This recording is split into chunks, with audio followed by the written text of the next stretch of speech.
লুকিয়ে থাকা ফ্যাসিস্ট সরকারের দোসররা সারা দেশে অগ্নিকাণ্ড ঘটিয়ে দেশকে অস্থিতিশীল করে নির্বাচন ভণ্ডুল করতে চক্রান্ত চালাচ্ছে বলে মন্তব্য করেছেন সাবেক ডাকসু সদস্য ও বাংলাদেশ জাতীয়তাবাদী যুবদলের কেন্দ্রীয় কমিটির সাবেক শ্রম বিষয়ক সম্পাদক ডক্টর রশিদ আহমেদ হোসাইনি।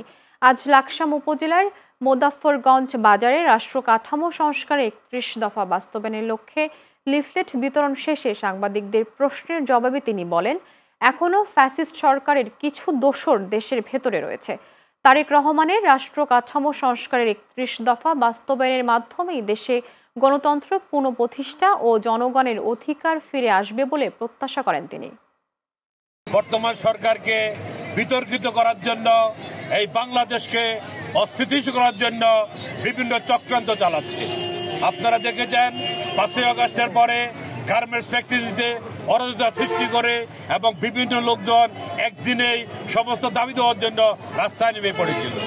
এই সরকারের তীক্ষ্ণ অভিজ্ঞতা এবং সূক্ষ্ম বুদ্ধির কারণে আজকে বাংলাদেশকে একটি স্টেবল পর্যায়ে নিয়ে এসেছে।